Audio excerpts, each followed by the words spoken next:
وہ ذریعہ معاش چاہتا ہے ایسا کہ جیسے بادشاہوں کے خزانے ہوتے ہیں. رہنے کو گھر چاہتا ہے کہ محل جیسے ہوتے ہیں. بیوی چاہتا ہے کہ جو ملکہ حسن ہوتی ہے. عزت چاہتا ہے کہ جیسے وقت کے بادشاہوں کی جاتی ہے.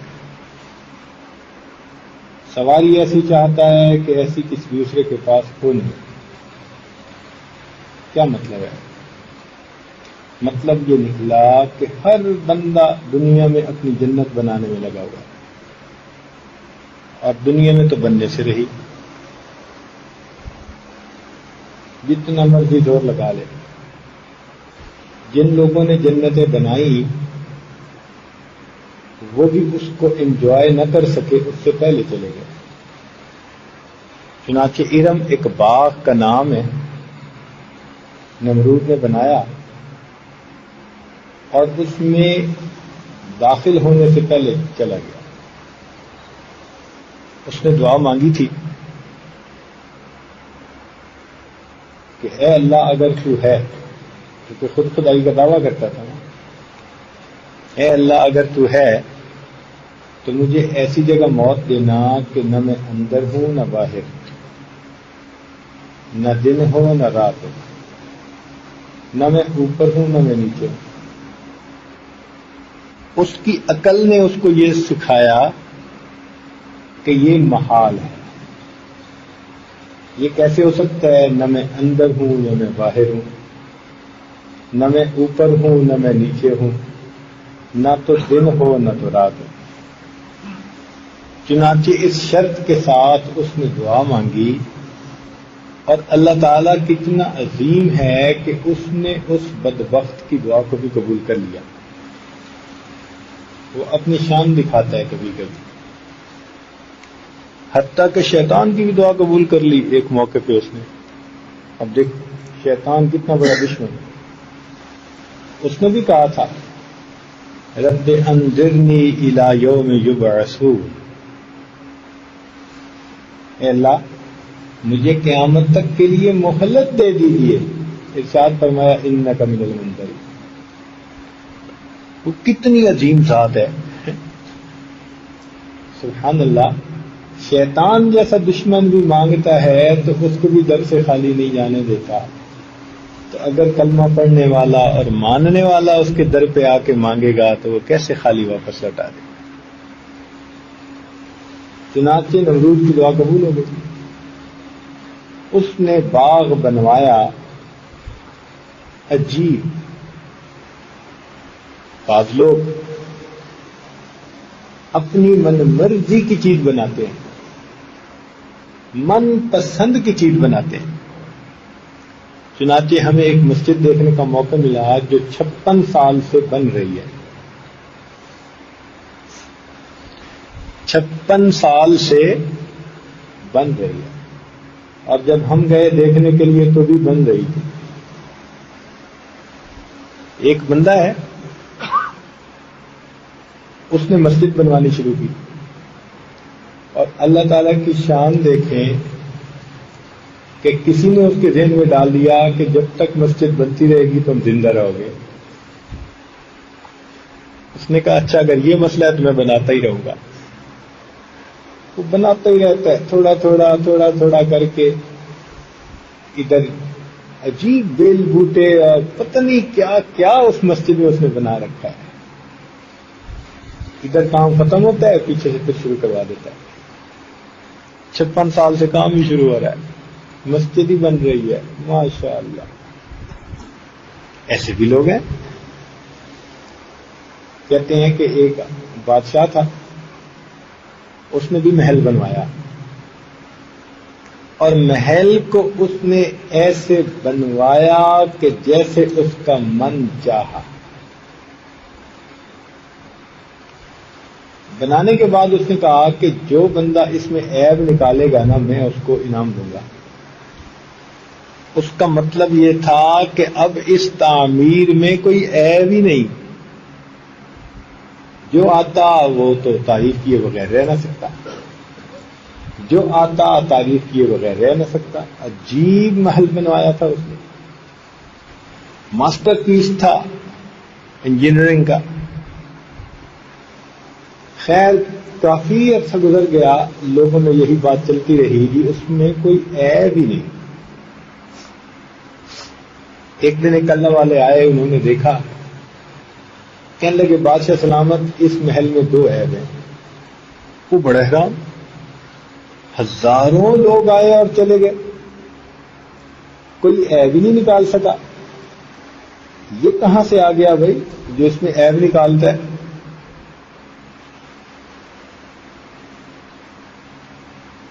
تو اس نے حیران ہو کے اس کو کہا کہ بتاؤ کون سے عیب ہیں اس میں؟ اس نے کہا 2 عیب ہیں. پہلا عیب تو یہ کہ یہ محل ہمیشہ نہیں رہے گا، اور دوسرا عیب یہ کہ تو اس میں ہمیشہ نہیں رہے گا. تو بات تو ٹھیک ہے. پہلا عیب یہ کہ یہ محل ہمیشہ نہیں رہے گا، اور دوسرا عیب یہ کہ اگر یہ کچھ رہا بھی صحیح تو جناب آپ ہمیشہ یہاں نہیں رہیں گے، چلے جائیں گے. تو ایسے ہی ہوتا ہے.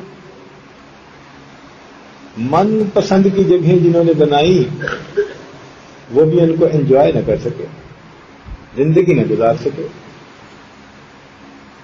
چنانچہ ایک آدمی نے گھر بنایا تو اس کے دوستوں نے کہا کہ بھائی اتنا اعلیٰ گھر بنایا ہے تو کوئی پارٹی تو کھلاؤ. اس نے کہا بہت اچھا. اس نے جناب میگا پارٹی کا بندوبست کیا. آج کل لوگ کیا دماغ رکھتے ہیں، کوئی ارینجمنٹ کرنی ہو تو ایسی پلاننگ سے کرتے ہیں کہ کیا ہی بات ہے. چنانچہ ایک صاحب نے بیٹی کی شادی کرنی تھی، ٹھیک 1 سال پہلے سے انہوں نے تیاری شروع کر دی. میں نے کارڈ یہاں سے پرنٹ کروانے ہیں، ہر چیز باقاعدہ لکھی ہوئی، اتنے بندے برات میں آنے ہیں، ان کو یہ کھانا دینا ہے. پتہ نہیں اس نے کیا کیا تکلفات کیے. اپنے ٹائم پہ یہ ہوگا، یہ ہوگا، یہ ہوگا.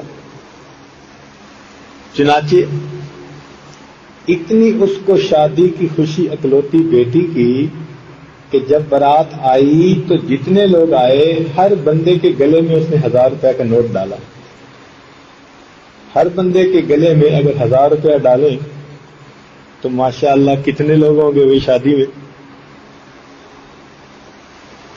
اور پھر اس نے کیا کیا کہ برتن اپنے بنوائے آرڈر دے کے شادی کے لیے، اور اس پر شادی مبارک لکھا اور کہا کہ بھئی جو کھانا کھائیں گے وہ برتن ساتھ یادگار کے لیے گھر لے جائیں گے.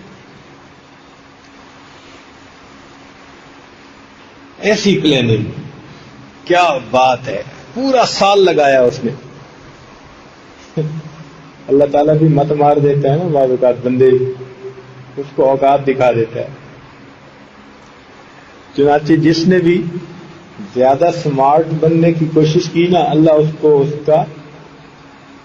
اس کی اوقات دکھا ضرور دیتے ہیں. ایک عالم گزرے ہیں، ان کا نام تھا ہشام قلبی. اتنے بڑے عالم. ایک دن دوستوں میں بیٹھے بات ہوئی کہ بھئی فلاں حافظ بھی ہے، عالم بھی ہے، یہ فقط عالم ہے. اور جب ان کا نام آیا تو لوگوں نے کہا بھئی عالم تو ہے لیکن حافظ نہیں ہے. اس نے نیت کر لی وہیں بیٹھے بیٹھے. مفتی تقی عثمانی دامت برکاتہم لکھتے ہیں اپنی کتاب تراشے میں کہ اس نے وہیں بیٹھے بیٹھے قرآن یاد کرنے کی نیت کر لی، اور 3 دن کے اندر اس نے قرآن پاک یاد کر لیا. 3 دن کے بعد قرآن پاک کا حافظ بن چکا ہے. اللہ اکبر. ایسا قوت حافظہ، ایسا حافظہ پایا. اور پھر حال دیکھو کہ ایک دفعہ کیا ہوا، جمعہ پڑھانا تھا، کچھ دوست ملنے والے آئے تھے تو تذکرہ ہو گیا کہ جی انہوں نے تو 3 دن میں قرآن پاک یاد کیا ہوا ہے. اور وہ کہتے ہیں کہ میرے اندر بھی نا تھوڑا عجب سا آ گیا، خود پسندی، کہ ہاں واقعی میرے جیسا تو کوئی حافظہ ہے رکھتا ہی نہیں۔ کہتے ہیں بس وہ عجب آنے کی دیر تھی، میں نے ان مہمانوں کو رخصت کیا اور میں اندر کمرے میں آیا کہ میں نہاؤں، کپڑے بدلوں۔ کہنے لگا اس دوران میں نے سوچا میں اپنی لبیں کاٹ لوں، ناخن تراش لوں، تو روٹین کے مطابق میں نے اپنی لبیں کاٹی، ناخن تراشے، پھر میں نے کہا چلو داڑھی کے بال کچھ تراش لوں، تو وہ انہوں نے ایک مشت، ایک مٹھی اپنی ریچھ رکھتے تھے، تو اس سے زیادہ جو ہے اس کو کاٹنے کی اجازت ہے شریعت میں۔ تو کہنے لگے کہ میں نے جو ہے نا آرام سے اپنا اس کو پورا کیا، ایک مشت کو کہ میں اسے کاٹتا ہوں، پتہ نہیں میرے دماغ کو کیا ہوا، جب کینچی اٹھائی تو نیچے سے کاٹنے جب اس میں سے کاٹ لیا۔ اب جب داڑھی ہاتھ میں آ گئی تب پتہ چلا یہ کیا بنا، اور ادھر سے جمعے کا خطبہ دینا۔ کہتے ہیں اتنی میری ذلت ہوئی کہ کوئی حد نہیں۔ تو جو خود پسندی کرتے ہیں نا اس کا پھر یہی حال ہوتا ہے۔ سعید بن المسیب رحمۃ اللہ علیہ تابعین میں سے ہیں، بڑا اعلیٰ مقام ہے تابعین میں ان کا۔ ایک دن دوستوں میں بیٹھے ہوئے کوئی تذکرہ چل پڑا کہ جی تکبیر اولیٰ کے فلاں اتنی پابندی کرنے والا۔ وہ کہتے ہیں کیونکہ دوستوں کی نیکوں کی محفل تھی تو میں بھی زبان سے کہہ بیٹھا کہ پچھلے 20 سال سے میری بھی تکبیر اولیٰ کبھی قضا نہیں تھی، اور یہ کہنے کی دیر تھی کہ ہم بات کر کے اٹھے کہ چلو جا کے مسجد میں نماز پڑھتے ہیں۔ جب گھر سے باہر نکل کے مسجد کے دروازے پر پہنچے تو پتہ چلا لوگ جماعت کروا کے واپس آ رہے ہیں۔ اگلی نماز میں اللہ نے تکبیر اولیٰ قضا کروا دی۔ ایک اور بزرگ ہیں، ان کی یادداشت ایسی تھی بھولتے ہی نہیں تھے۔ چنانچہ ایک مرتبہ ایسے ہی گفتگو کر رہے تھے دوستوں میں بیٹھے ہوئے، تو بار بار یہ تذکر آیا جی کہ یہ تو بڑی قوت یادداشت ہے، کبھی بھولتے ہی نہیں، کبھی بھولتے ہی نہیں، کوئی بات بھولتے ہی نہیں۔ تو انہوں نے خود بھی کہہ دیا ہاں میری ایسی قوت یافت ہے میں بات نہیں بھولتا۔ لوگوں نے سن لیا، ان کے اندر خود پسندی آئی، تو اس کے بعد وہ کہنے لگے چلو چلتے ہیں۔ تو غلام کو بلایا اور بلا کر کہنے لگے بھائی میرا جوتا لے کے آؤ۔ اس نے کہا حضرت جوتا تو آپ نے پہنا ہوا ہے۔ اب بھی زبان سے کہا کہ میں کوئی بات بھولتا نہیں، اور اگلے ہی لمحے اللہ نے دکھا دیا کہ تجھے تو جوتا بھی یاد نہ رہا۔ یہاں ہمارے لیے ایک سبق ہے کہ جب بھی کوئی بندہ خود پسندی اور عجب میں مبتلا ہوگا اللہ تعالیٰ اس کے عجب کو توڑیں گے۔ یہ بلندی، یہ عظمت فقط اس اللہ کو سجتی ہے۔ سمجھ گئے عزیز طلباء؟ یہ بلندی، یہ عظمت فقط اللہ رب العزت کو سجتی ہے، باقی ہم سب عیب والے ہیں، بے عیب ذات پروردگار۔ بات سمجھ آ گئی نا؟ اللہ اکبر کبیرہ۔ چنانچہ ایک حافظ تھے، قرآن پاک سنانے کھڑے ہوئے اور ان کے پیچھے کہیں 35-40 حافظ کھڑے تھے۔ پورا قرآن پاک سنایا، نہ غلطی آئی، نہ کوئی متشابہ لگا، نہ کہیں رکے، ایسا پورا قرآن پاک سنایا۔ اللہ تعالیٰ کی شان کے آخری رکعت میں سورہ فاتحہ پڑھتے ہوئے ان کو متشابہ لگ گیا۔ سورہ فاتحہ نہیں پڑھی جا رہی، ایک دفعہ اٹھایا، دوسری دفعہ، لیکن نکل ہی نہیں گئے۔ تو پیچھے ایک بوڑھا غیر حافظ کھڑا تھا، اس نے لقمہ لیا، لقمہ دیا، اور قاری صاحب نے غیر حافظ بوڑھے کا لقمہ لیا اور پھر آگے نکلے۔ اب جب سلام پھیرا تو قاری صاحب کے چہرے پہ پسینہ، لوگوں نے کہا قاری صاحب آپ نے اتنا اعلیٰ قرآن سنایا تو سورہ اخلاص کے اندر آپ اٹک گئے. کہنے لگے جب میں نے تبت یدا والی سورت پڑھ لی نا تو نماز کے اندر میرے دل میں ایک خیال آیا کہ میرے پیچھے 40 حافظ کھڑے ہیں, کوئی ایک بھی میری غلطی نہ نکال سکا. ادھر یہ خیال آنا تھا اور ادھر میں نے اخلاص سورت شروع کی قل هو اللہ احد, اور اس میں بھول گیا.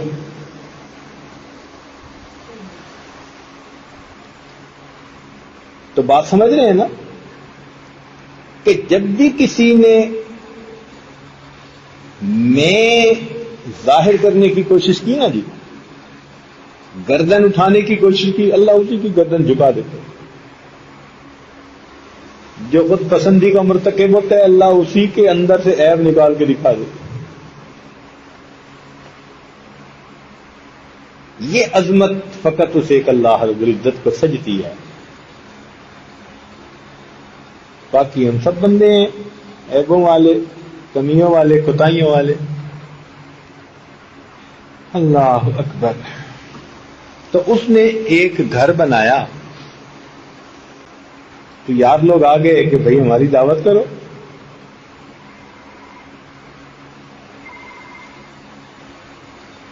کچھ لوگ ہوتے ہیں نا جو دعوت کھانے کا بہانہ بنا لیتے ہیں, دعوت کھانے کا بہانہ بنا لیتے. جیسے ایک بچہ تھا ماں باپ کے ساتھ عمرے پہ گیا تو عمرے پہ واپسی پہ اس نے کہا جی ایک تو مجھے عمرے کا انعام چاہیے. ان کا ٹھیک ہے. کہتے ایک انعام اور بھی چاہیے کہ اتنے سفر میں نے آپ لوگوں کو بالکل تنگ نہیں کیا. دیکھا انعام کا بہانہ. تو کچھ لوگ بہانے ڈھونڈ لیتے ہیں انعام لینے کے, دعوت کھانے کے. تو اس کے دوست بھی ایسے تھے کہ انہوں نے بہانہ بنا لیا کہ جی آپ ہمیں دعوت دیں. اس نے کہا ٹھیک.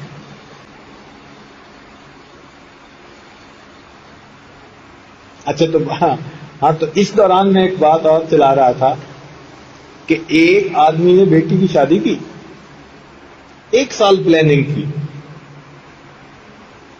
اتنی عظیم پلاننگ کہ ایک ایک چیز اس نے نا کمپیوٹر پہ نکال لی.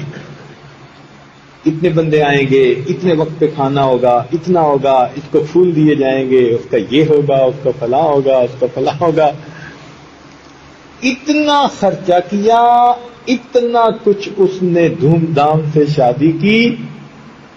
جب رخصتی ہو گئی اور وہ گھر آیا تو بیوی نے پوچھا کہ نکاح کس نے پڑھایا؟ کہتے نکاح تو پڑھایا ہی نہیں. کہا میرے مولا اللہ تعالیٰ بھی مت ایسے مارتے ہیں. اتنی پلاننگ شادی کی اور نکاح کے بغیر رخصتی, خیال ہی نہ رہا. فون کیا, برات کو روکا, وہی طرح رک جانا رک جانا. تو برات بازار میں رکی راستے میں, اور انہوں نے مولانا صاحب کو بھیجا اور انہوں نے بازار کے اندر کھڑی برات میں نکاح پڑھایا. اللہ تیری شان. ان باتوں سے یوں سمجھ میں آتا ہے کہ واقعی عظمت اسی ذات کو زیبا, بڑائی اسی کے لیے ہے. بندہ تو بس عاجزی بنے. جہاں اس نے سر اٹھانے کی کوشش کی, کچھ اپنے اندر کمال ظاہر کرنے کی کوشش کی, اللہ اسی کی گردن اسی وقت جھکا دیتے.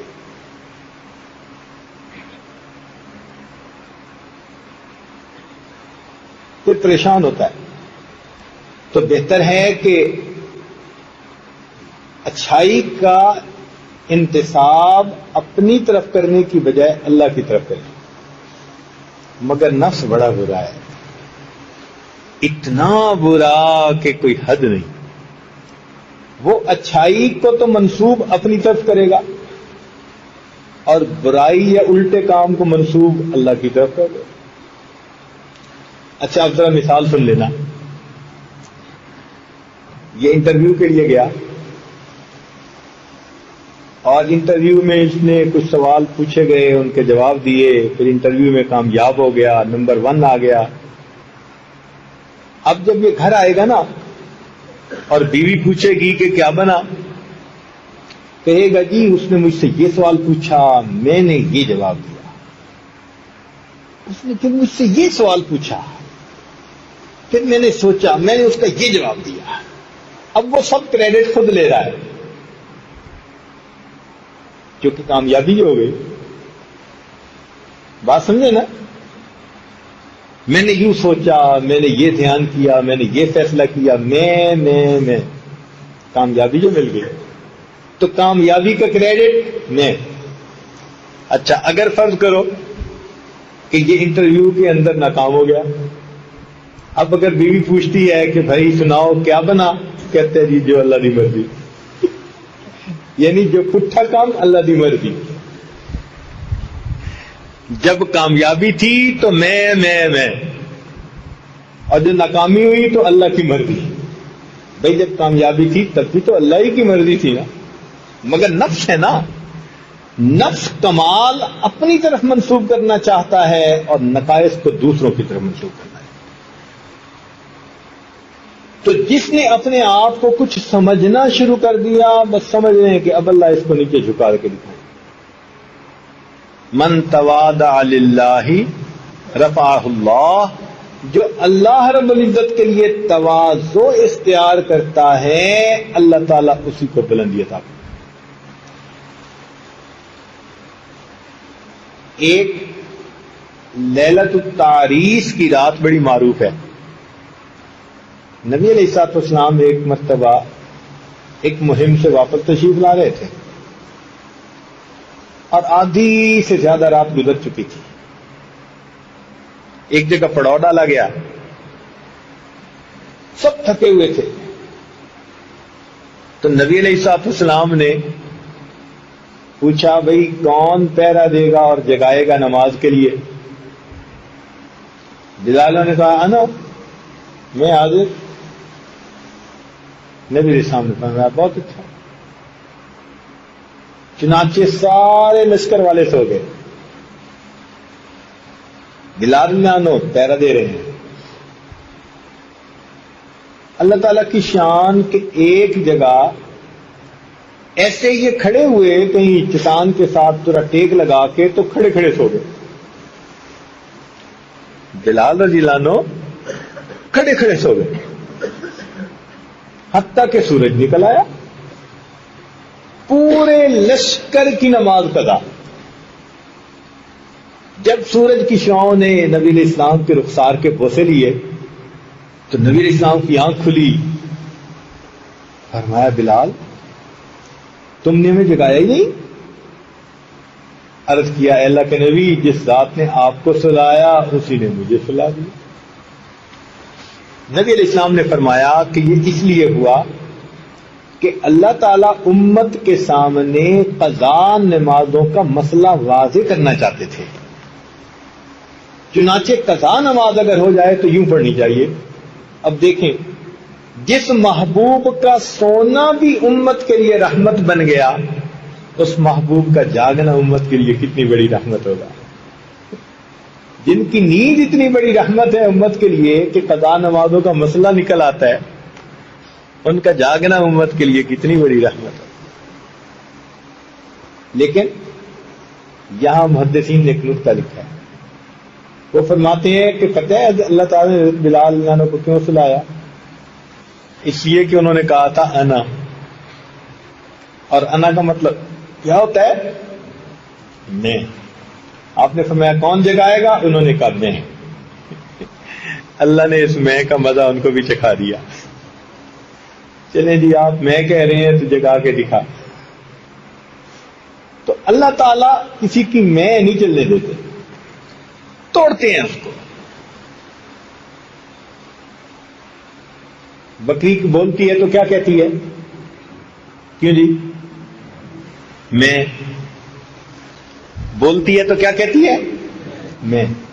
اس کی آواز ہی ایسی، جب بولے گی میں یہ آواز نکالے گی۔ اب دیکھو اللہ تعالیٰ نے اس کی میں کیسے توڑی،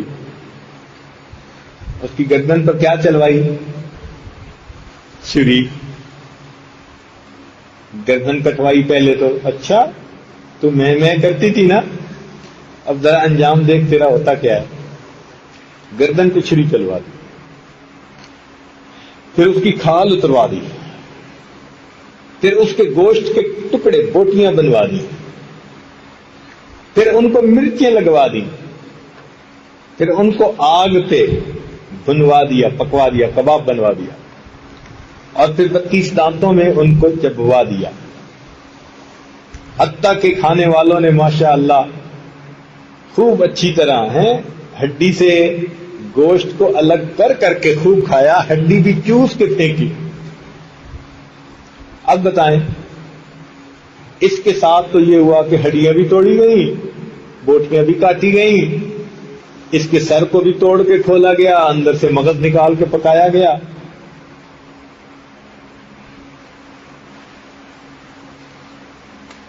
مجھے حیرانی ہوتی ہے، کئی جگہوں پر فقط مغز ہی پکتا ہے اور لوگ کھاتے ہیں. ایک مرتبہ ایک صاحب مجھ سے پوچھنے لگے، حضرت آپ مغز پسند کریں گے؟ میں کہا پہلے ہی بہت موٹا ہے، اب بکرے کا مغز کھا کے تو اور موٹے ہونے والی بات ہے نا، دماغ موٹا ہو گیا تو کیا بنے گا. مگر کچھ لوگوں کو پسند آتا ہے، مغز کھاتے ہیں ماشاءاللہ. اچھا، بکری کے ساتھ یہ معاملہ کیا. اب بکری کے پیچھے کیا بچی؟ آنتیں بچی. جو اس کی اوپر کی کھال تھی اس کو بھی کٹوا کے پاؤں کے جوتے بنوا دیے، پاؤں میں پاؤں کر دیا کہ اس کے جوتے بناؤ اور جوتوں سے جوتوں کو جو ہے پاؤں میں جوتوں کو پہنو. اب کیا بچا؟ ہڈیاں کتوں کو کھلوا دی. تم بھائی اس ہڈیوں کو چوسو اور چچوڑو. اب کیا بچا؟ آنتیں بچ گئیں جو اندر ہوتی ہیں. اب ان آنتوں کو کسی اللہ کے بندے نے اٹھایا اور اس کو دھوپ کے اندر اس نے پھیلا کر رکھ دیا، خشک کر دیا. جب دھوپ میں وہ خشک ہو گئی نا، تو پہلے وقتوں میں روئی دھننے کی مشین ہوتی تھی، آج تو نئی مشینیں بن گئی. وہ مشین ہم نے خود دیکھی ہوئی ہے اپنے بچپن میں. اس میں روئی دھننے کے لیے وہ جو تار ہوتی تھی نا اس کی، وہ استعمال ہوتی تھی، ٹوٹتی نہیں تھی. چنانچہ انہوں نے وہ جو آنتیں اس کی دھوپ کے اندر خوب اچھی طرح خشک ہو گئی، دھاگا سی بن گئی، اس کو اس مشین کے اندر بندھوایا اور اس کو جب اس نے چلانے کے لیے ہلایا، اب اس میں سے ٹون ٹون کی آواز نکلنے لگے. ہم نے کئی مرتبہ وہ کپاس دھننے والے کی مشین کی آواز سنی، وہ یہی آواز، یعنی جب وہ ہلاتا تھا نا تو تار جب ہلتی ہے تو تو کی آواز. ایک بزرگ نے نکتہ نکالا، ان کا دیکھو بکری تو میں کرتی تھی نا، اللہ نے تیرے ساتھ کیا حشر کیا، اس وقت تک اللہ نے تجھے آزمائشوں میں سے گزارا جب تک کہ تیری آخری تار میں سے تو نہیں نکلنے لگا. تو بھئی اتنے مرحلوں سے گزر کے جو تو کہنا ہے تو پہلے ہی کیوں تو کہہ دے. تو ایک بات سمجھ میں آ گئی نا کہ میں نہیں چلتی. اللہ تعالیٰ میں چلنے ہی نہیں دیتے کسی کی. اس دنیا میں دیکھو کیسے بڑے بڑے لوگ آئے، کہتے تھے جی میں کمزور، میری کرسی مضبوط. کیسی کرسی مضبوط تھی کہ سب کے ہوتے ہوئے اس کو پھانسی پہ چڑھا دیا گیا، کچھ نہ کر سکتے. اللہ تعالیٰ دکھاتے ہیں بندے کو کہ دیکھو عظمت اس ایک ذات کے لیے ہے، بلندی اس ایک ذات کے لیے ہے، تعریفیں اس ایک ذات کے لیے ہیں. تم بندے ہو، بندے ہی بن کے رہو. اونچا اٹھنا چاہو گے نا تو ہم تمہارے سر کو نیچے جھکا دیں گے، تمہیں تمہاری اوقات دکھا دیں گے. تو بات چل رہی تھی کہ ہر بندہ اس دنیا میں اپنی جنت بنانے میں لگا ہوا. لو جی اس بندے نے بھی اپنا گھر بنایا تو یار لوگوں نے کہا جی کہ ہمیں دعوت کھلائیں. اس نے کہا بہت اچھا. اس نے بھی بڑی عظیم دعوت کا بندوبست کیا اور اپنے لیے اس نے ایک تخت بنوایا کہ دعوت کھانے کے بعد ہم تخت پہ آ کر بیٹھیں گے اور پھر آپس میں خوش گپیاں ہوں گی. چنانچہ دعوت کھائی, دعوت کے بعد تخت پہ آ کے بیٹھا اور جیسے ہی بات چیت شروع ہوئی نا ادھر سے دروازہ کھٹکھٹایا. اس نے نوکر کو کہا کون ہے یہ اتنا زور سے دروازہ کھٹکھٹا رہا ہے؟ تو وہ نوکر صاحب باہر نکل کے دیکھا تو بڑے میاں کھڑے ہیں.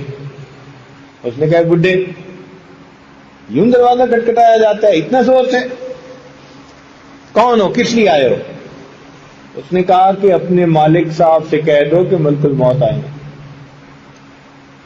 اب یہ لفظ سن کے تو وہ ڈرا, بھاگا مالک کی طرف اور جا کے اس کے کان میں کہا کہ جی وہ تو بوڑھا کھڑا ہے, کہتے ہیں اپنے مالک کو بتاؤ ملک الموت آئے ہیں. تو وہ اس کو کہتے یار اس کو کہیں بھگتا ادھر ہے. افسر لوگ جیسے کرتے ہیں نا اپنے دربانوں کو کہتے ہیں کہ ادھر ہی بھگتاؤ دو اس کو. اس نے بھی کہا کہ بھائی اس کو ادھر ہی بھگتا.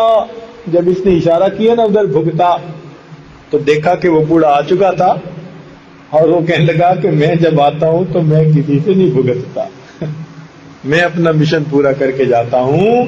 تخت پہ بیٹھے کی روح نکال کے ملک الموت چلے گئے. تو ہر بندہ اپنی جنت بنانے میں لگا ہوا ہے. اگر کسی نے بنا بھی لی تو وہ جنت کو انجوائے نہ کر سکا, زندگی نہ گزار سکا, نہ مکان میں, نہ باغ میں, نہ کسی اور جگہ پہ. چنانچہ سلیمان بن عبد الملک کے بارے میں آتا ہے کہ اس کی ایک باندی تھی, اسے بہت محبوب تھی.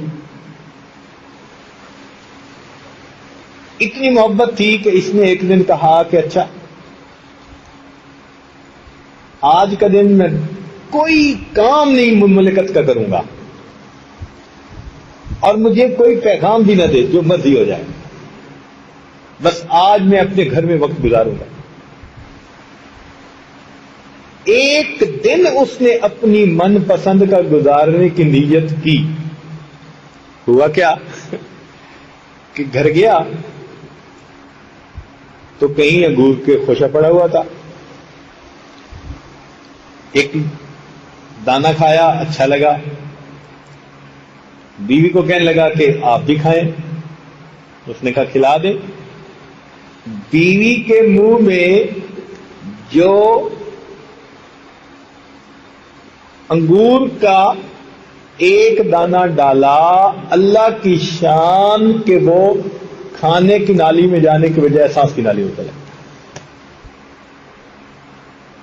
اور جب ایئر پیسج بلاک ہو گیا, اس کی آنکھوں کے سامنے اس کی بیوی تڑپی اور چند منٹ کے اندر اس کا انتقال. اپنی من پسند کا ایک دن گزارنے کی نیت کی تھی, مالک نے دکھا دیا بندے دنیا ہے ہی نہیں وہ جگہ جہاں تو من پسند کے دن گزارے. تم جنت بنانے میں لگے ہوئے ہو, تم نہیں بنا سکتے. ہاں میں نے تمہارے لیے جنت بنائی ہے, وہاں میں تمہیں من پسند کا حسن بھی دوں گا, مکان بھی دوں گا, نوکر چاکر بھی دوں گا. وَلَكُمْ فِيهَا مَا تَشْتَهِي أَنفُسُكُمْ, جو تم چاہو گے وہاں تمہاری ہر مرضی کو پورا کر دیا جائے. واہ میرے مولا. تو انسان کو دھوکہ لگتا ہے. بھائی ہمیں چاہیے کہ ہم خدا کی بنائی ہوئی جنت کو حاصل کرنے کی کوشش کریں. مگر آج کا انسان جنت کو جہنمی اعمال کے ذریعے سے ڈھونڈنے کی کوشش کر رہا ہے. چاہتا ہے کہ جنت ملے, اور اس کے لیے عمل کون سے کر رہا ہے؟ جہنم لے جانے والے اعمال، تو بھئی جنت کیسے ملے گی؟ تو ایک بات سمجھ میں آئی کہ عظمت فقط اللہ رب العزت کے لیے، کمال فقط اللہ رب العزت کے لیے. ہم بندے ہیں، عاجز ہیں، ہم اپنی عاجزی کا اعتراف کر لیں، اپنے نقائص کا اعتراف کر لیں. اسی کو جھکنا کہتے ہیں. اور جو اس طرح جھکتا ہے، من تواضع للہ رفعہ اللہ، اللہ تعالیٰ اس کو بلندی عطا فرمائے. دعا ہے کہ اللہ رب العزت ہمارے اندر سے غرور، تکبر، عجب، ایسی مہلکات کو دور فرما دے اور ہمیں عاجزی جیسی نعمت نصیب فرما دے. وآخر دعوانا ان الحمد للہ. لا الہ الا اللہ، لا الہ الا اللہ، لا الہ الا اللہ، لا الہ الا اللہ، لا الہ الا اللہ، لا الہ الا اللہ، لا الہ الا اللہ.